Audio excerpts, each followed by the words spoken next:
Namaste and good morning, everyone. Let's start our Thursday Upanishad class with some mantras first. Om Guru Brahma Guru Vishnu Guru Devo Maheshwara Guru Sakshat Parbrahma Tasmai Shri Guruve Namaha Om Bhu Bhuva Swaha Tatsavitra Vareneyam Bhargo Devasya Dhimahi Dhiyo Yo Nah Prachodayat Asto Ma Satgamya Tamso Ma Jyotirgamya Mrityorma Amritam Gamya Om Sehna Bhavatu Sehno Bhunaktu Saviryam Karvavahi तेजस्विनावधीतमस्तु मा विद्वेषावहि ओम शांति शांति शांति Om. Let's do the Shanti mantra from this Upanishad, Tattiriya Upanishad also. Om Shanno Mitraha Sham Varunaha Sham No Bhavatu Varyama Sham Nah Indro Brihaspati Sham No Vishnu Uru Krama Namo Brahmane Namate Vayo Tvam Eva Pratyaksham Brahm Asi Tvam Eva Pratyaksham Brahm Vadishyami Ritam Vadishyami Satyam Vadishyami Tatmam Avatu Tatvaktaram Avatu Avatu Mam Avatu Vaktaram Om Shanti Shanti Shanti Om.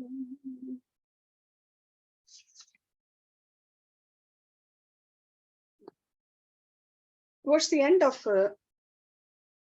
the verse we finished our last class with, the Rishi said that there is a Vedic mantra which reflects the same thing, same truth. Let's just read what he's saying in that verse. And that verse starts with Yada hi ev eshaha etasmin adrishye anatme. When this Atma attains the fearless oneness with Brahma, who is invisible, bodiless, inexplicable, and unsupported, then he becomes free from fear.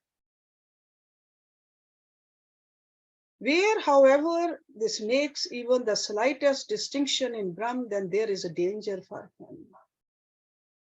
So it means that complete oneness with Brahma. That very same Brahma himself becomes the source of fear for him who makes a difference and who reflects not to the same effect. There is the following verse. So this is where we ended our class, and let's look at what this Vedic mantra says about this fear. Bhishaha asmat vatah pavate bhisha udeti surya bhishaha asmat agni cha indra cha mrityu dhavati panchama iti. Bhishaha, through fear. Asmat, of him. Vataha, wind. Pavate, blows. Bhishaha, through fear. Udeti, rises. Surya, sun. Again, Bhisha, through fear. Asmat, of him. Agni, fire. Cha means sand. Indra. And again, Cha means sand. Mrityu, death. Dhavati, proceeds. Panchama, fifth. Iti means thus. Through fear of him blows the wind. Through fear of him rises the sun. Through fear of him again fire and moon. Over here Indra means moon. And lastly, the fifth, death, proceeds to their respective duties. There is a very silent rhythm in this verse. Each object in the universe strictly conforms itself to its own nature. The sun is never dark. The moon is never hot. And the fire is never cold. These are the laws of instincts.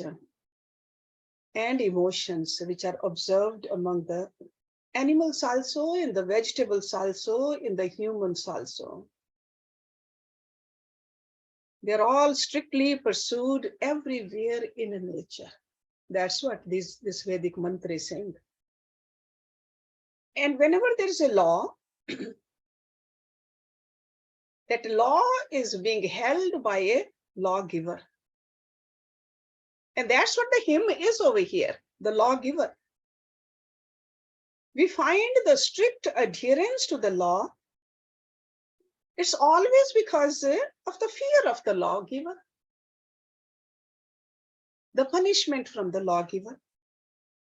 So if in the nature we find that the natural laws are followed, strictly followed actually, certainly we have to assume that behind the phenomena of nature, there is a lawgiver who strictly executes the law.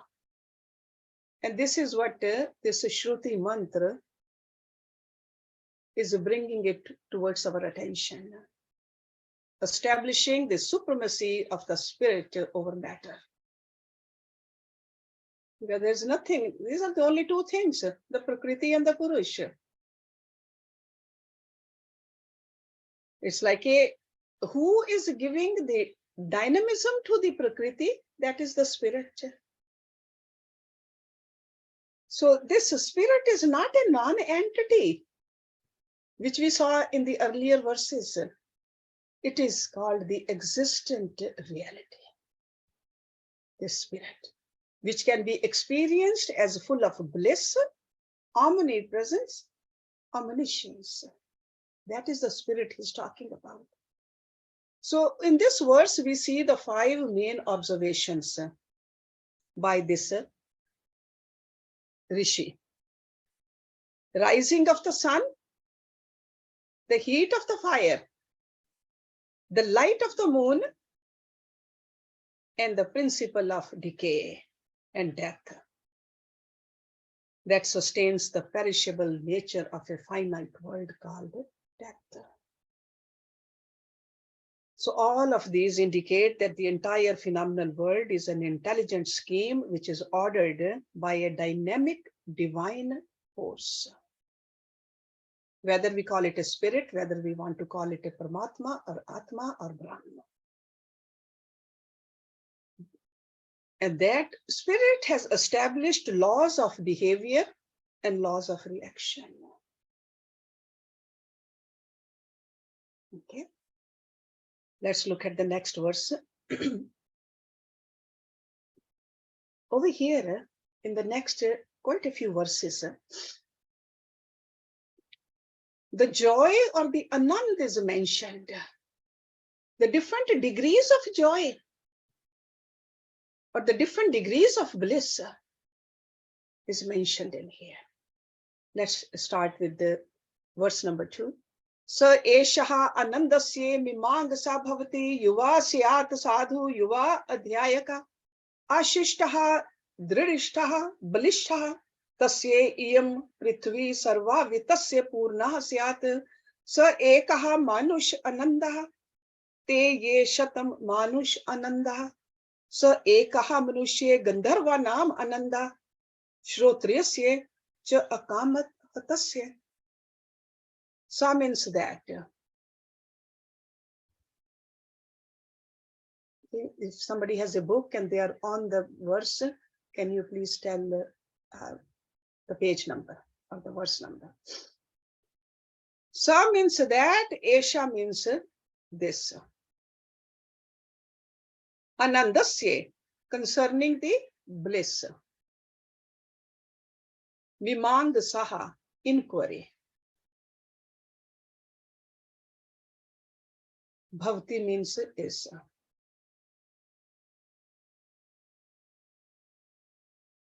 Yuva, young man. Sayat, supposing or there is.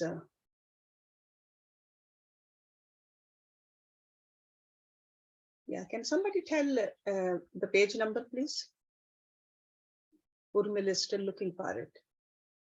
Okay, thank you, Usha. Page 239. Sadhu, good.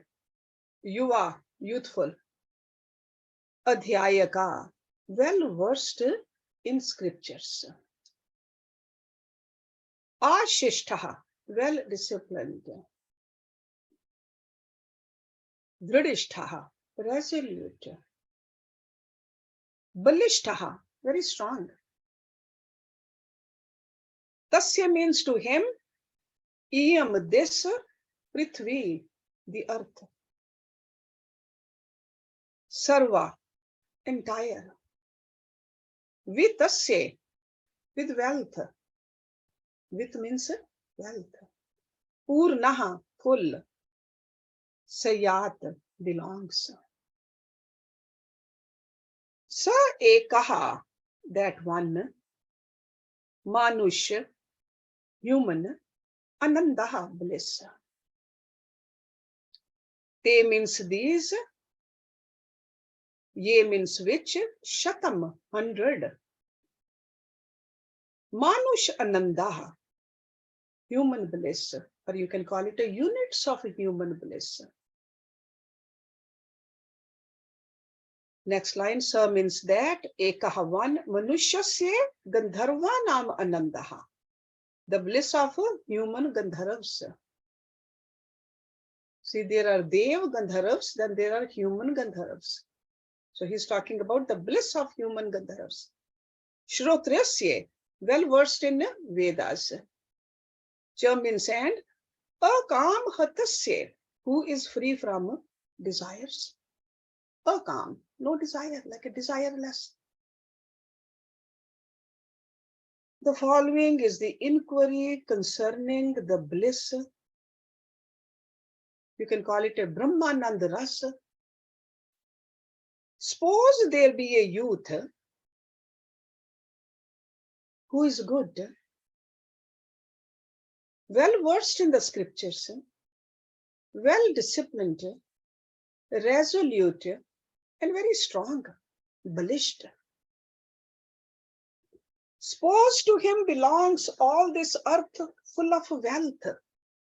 That means the material wealth also that young man has. He has the health, he has the wealth, he has the intellect. This is one human bliss. So with all of that, this Rishi is saying that is one unit of a human bliss. This unit of bliss of man multiplied 100-fold is the bliss of human Gandharvas. And this is also the bliss of one versed in the Vedas and who is free from desires. So comparatively, he is talking about one unit of bliss is in this young man with a strong body, healthy body, with the wealth also, with the education also. That's a one unit. According to this kind of a measure, 100 units is for the human Gandharvas. But then he talks about a person who doesn't have any desire, person who is well versed in the Vedas. This is also just insignificant compared to the bliss which this person gets. So it's like a measurement he's talking about. We must have a standard unit if we want to have some kind of a reference for our subsequent relative measurements.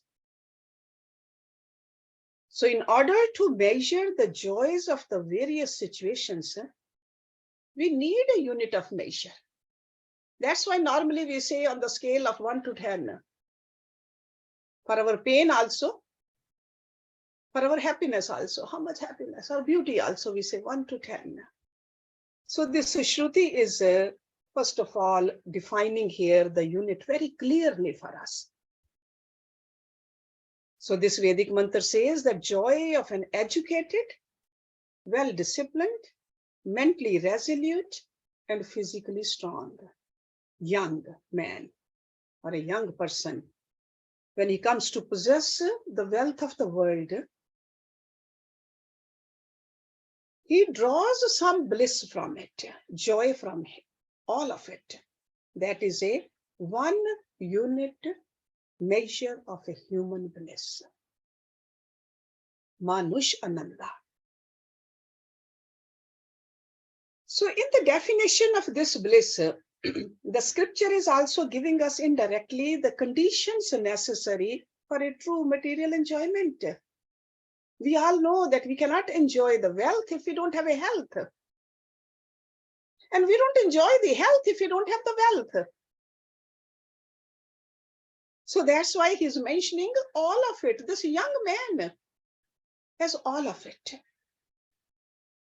So a person who has the youthfulness, education, discipline also, the power of self-control also, and self-assertion also. He is strong in body, mind, and intellect, you can say. He is capable of enjoying the wealth.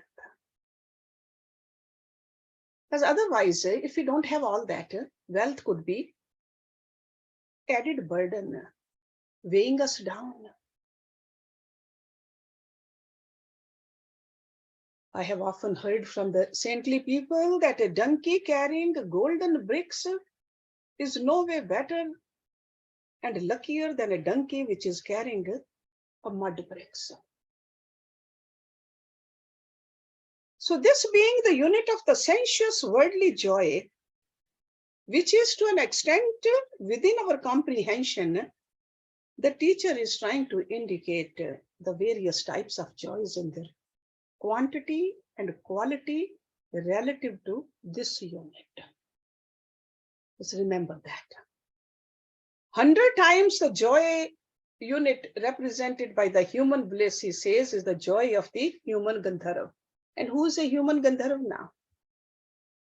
Human Gandharv is an artist.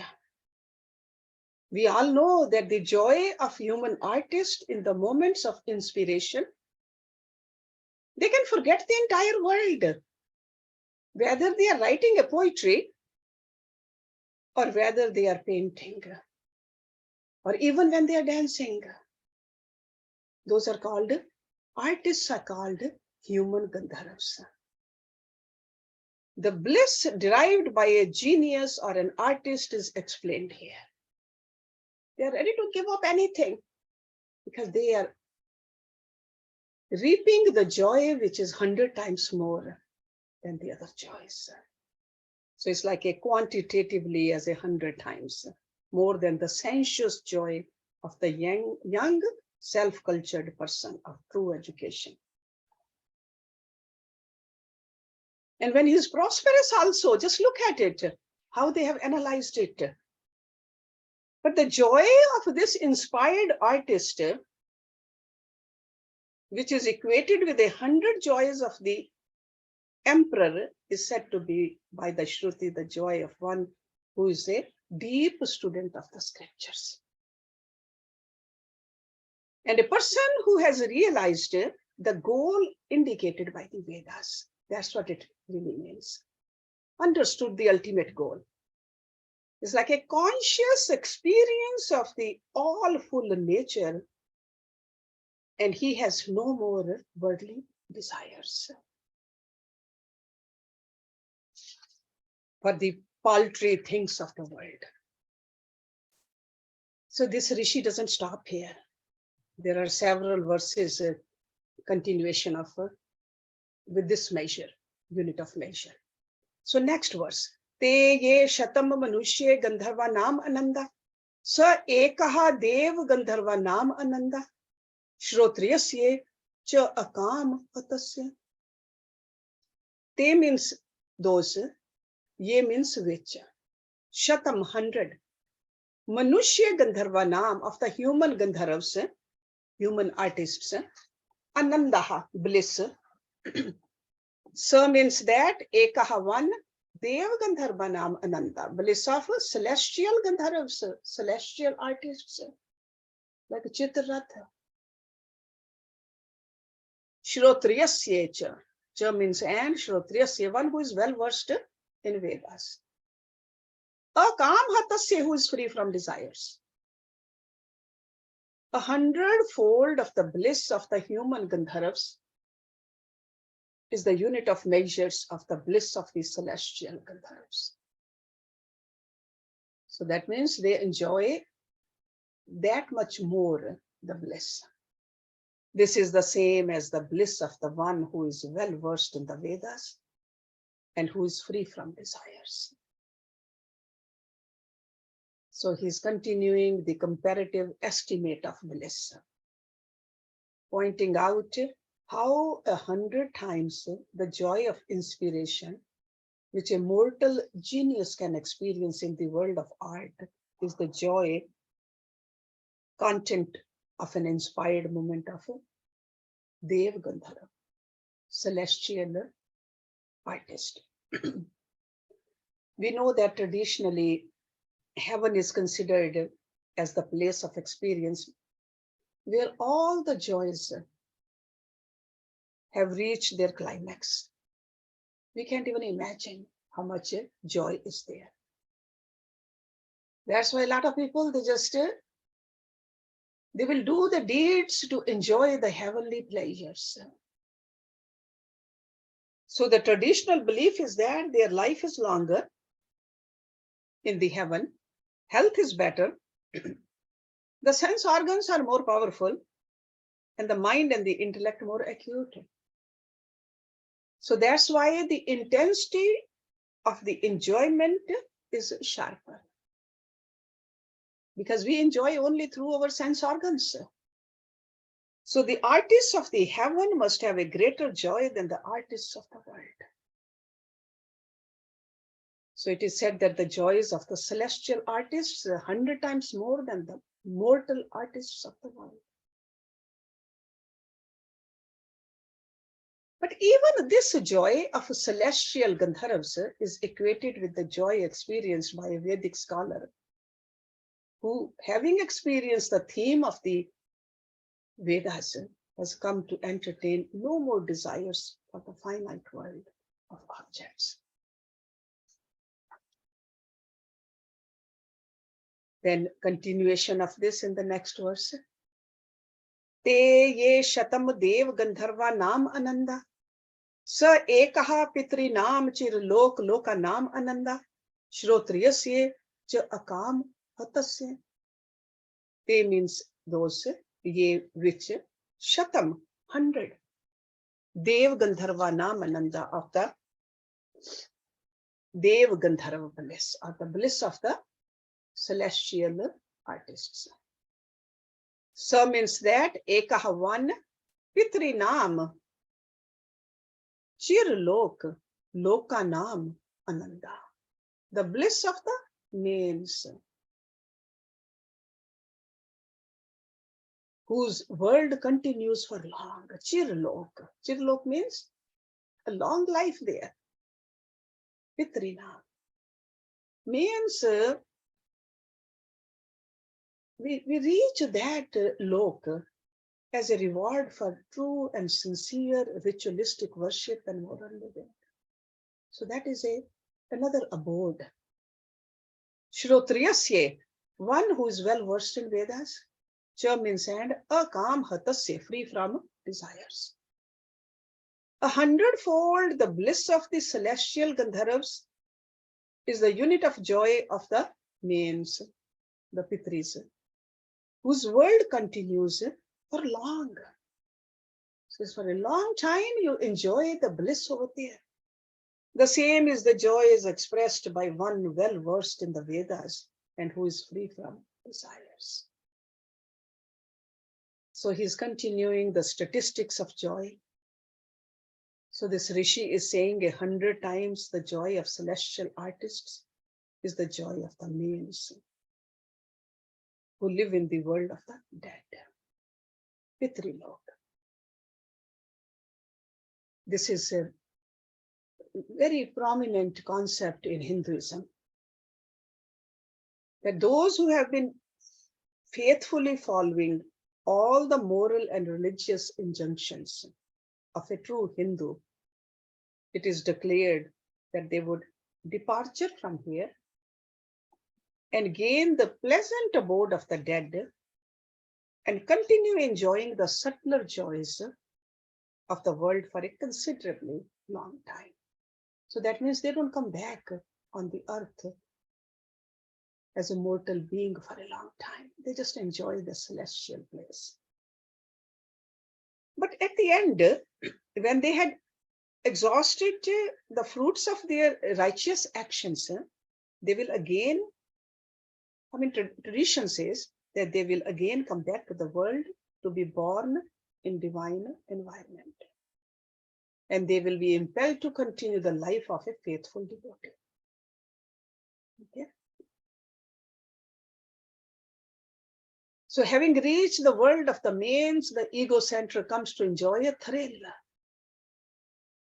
that is 100-fold greater than that of a celestial Gandhara.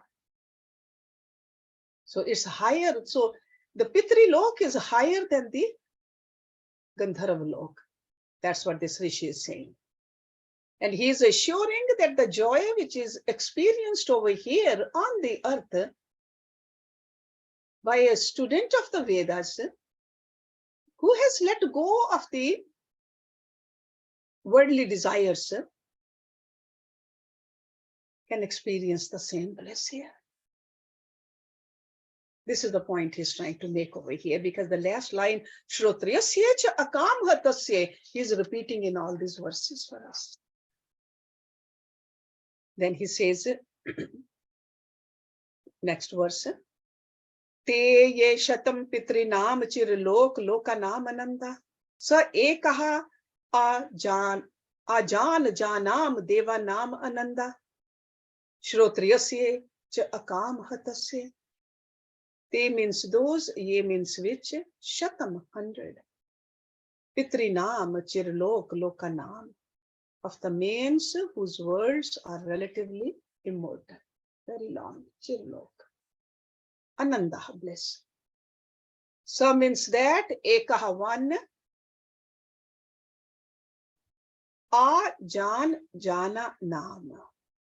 That is a name.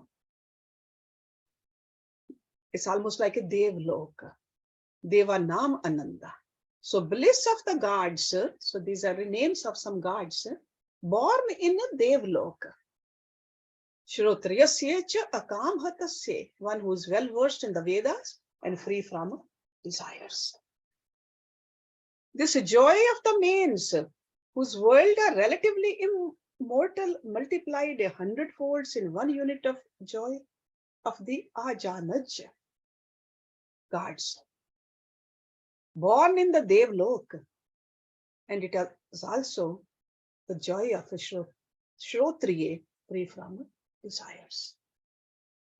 So you can see that even in the heavenly world, there are degrees. So these Ajanaj, those are the gods. They can experience a higher level of joy than even the mains, the Pitris also.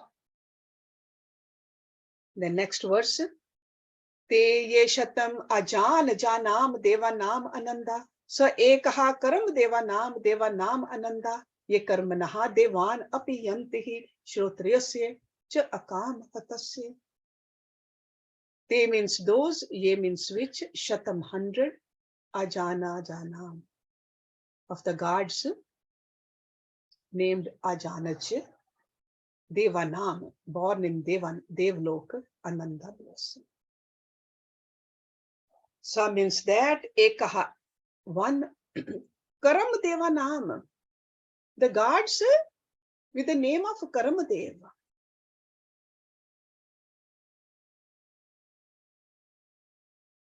Devanam Ananda, Ananda is the bliss. So Karam Devanam of gods who have become so by their special karmas. So Karam Devanam. So special deeds they did and they attained that name. Karam Devanam. Ye means who? Karmanaha, special actions. Devan, gods. Api means also Yantihi, attains. Shrotriyasya cha akam hatasya. One who is well versed and who is free from all desires. This joy of the gods born in the Devlok, multiplied 100-fold, is a unit of joy of the gods who are called Karmadev, who have become so by their special karma. And it is also the joy of a Shrotriya free from desires. I mean, you can see the idea behind all these verses. We do everything for bliss. And the source of bliss is what? Desirelessness. So if we let go of the desires, do our duties, we will attain the highest bliss, which is coming from Brahma, from the source. This is the point he's trying to make for us. Te ye shatam karam devanam ananda. So ekaha devanam ananda shrotriyasya cha akam hatasya. So this is the next one. Te means those, ye means which, shatam 100. Karam devanam of the gods who have become so by their special karams. Ananda, bliss. So means that ekaha one devanam ananda, bliss of God. Shrotriyasya cha akam hatasya, one who is well versed in the Vedas and free of desires. 100 times this joy of the Karamdeva, who have become so by their special karam, is the simple unit of joy of the gods. Over here, gods means the office bearers. God of water, Varun Devta, Agni Devta, Prithvi Devta, Jal Devta, all those Devtas. And it is also the measure of the bliss of the Shrotriya who has transcended all his desires. Te ye shatam devanam ananda, sa ekaha indriyasya ananda, shrotriyasya cha akam hatasya. Te means those, ye means which, shatam 100, devanam of the gods, ananda bliss. So means that ekaha one, indriyasya ananda, bliss of Indra.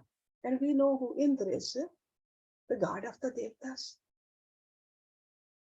Shrotriyasya cha akam hatasya, one who is well versed in the Vedas and who is free from all the desires. 100 measures of the happiness of the gods is the simple unit of joy of Indra, the king of gods. And it is also the measure of the bliss of the Shrotriya who has transcended all his desires. Now look at where else he is taking us. He's just inching it up for us so that we let go of the worldly desires. Te ye shatam indriyasya ananda, sa ekaha brispate ananda, shrotriyasya cha akam hatasya. Te means those, ye means which, shatam 100. Indriyasya of the Indra, anandaha, bliss. So means that ekaha one brispate, the bliss of, see, brispate ananda, ananda is the bliss. So bliss of Brihaspati. And who is a Brihaspati? He is the guru of the Devatas. Shrotriyasya cha akam hatasya, who is well versed in the Vedas and who is free from all desires. 100-fold the bliss of Indra is the unit of joy of Brihaspati, the advisor or the guru of Devtas. And it is also equal to the bliss of a Shrotriya who is devoid of all desires. Te ye shatam brihaspate ananda, sa ekaha prajapate ananda, Shrotriyasya cha akam hatasya. Te means those, ye means which, shatam 100, Brihaspati, of Brihaspati, the guru of the Devtas, ananda bliss. So means that ekaha one, Prajapate Ananda, the bliss of Prajapati. And who is a Prajapati? The father of the creation, Brahma himself. Shrotriyasya akam hatasya, one who is well versed in the Vedas and who is free from all desires.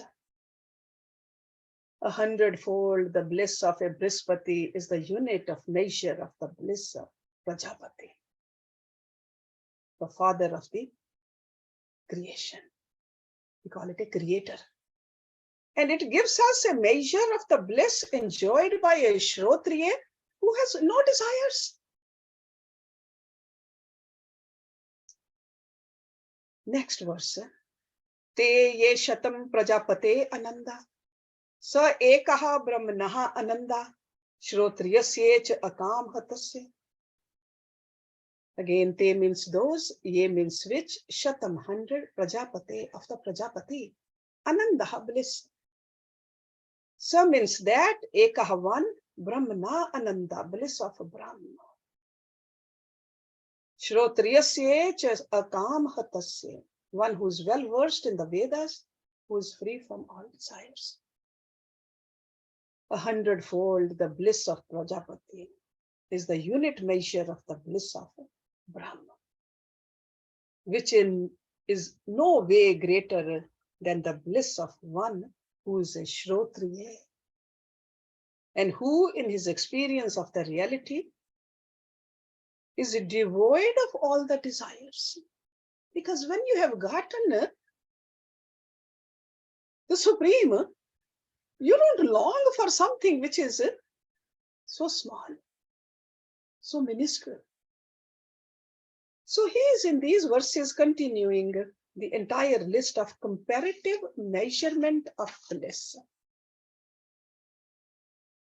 So this teacher or the guru is saying that the bliss increases each time 100-fold when we compare the means to the gods of the heavens, then the Karamadev to the gods or the Devtas in the heavens and the gods of power, and then the Indra also. Then he goes to the joy of Brihaspati, which is declared 100-fold more than the bliss of Indra. And compared with the joy of Brihaspati, 100-fold more is the joy of Prajapati, the Brahma. And the Brahma, the bliss absolute, can be estimated as 100 times the bliss of Prajapati. And the bliss of none of them is any way more than the bliss lived by a person who is a student of the Upanishads,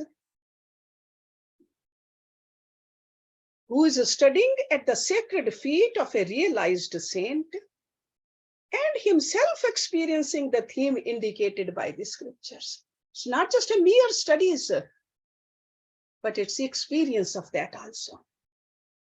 Because experience is that no more desire for the finite objects of body, mind, and intellect. For this kind of a person, everything is devoid of the bliss. The real bliss is coming from Brahma itself. So in this chapter, the Rishi is describing the cause for the creation of the world and explaining the Atma in us is nothing but part of Brahma. And we saw that in the beginning of this theme last week, that desire is the cause for creation. Desire is the cause for the creation for this pluralistic world. And this creation is the one which gives us the agitations in our mind. And from the agitations, what happens? We feel unhappiness. The agitation of the mind is the unhappiness. And even to a degree, the cause is removed.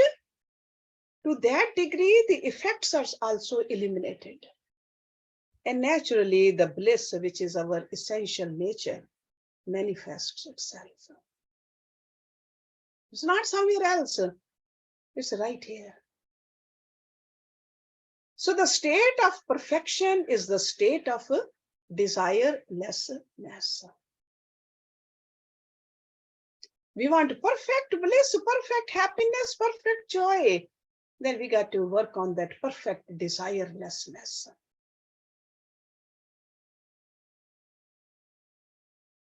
So this self-redemption from our own inner desires is the self-mastery. That's how we realize ourselves. And to the degree a person has given up the worldly desires, to that degree, the joy increases. And in that kind of experience, this devotee comes to attune himself with the perfect joy of the Absolute. And this is what is indicated in the series of verses which I just read today.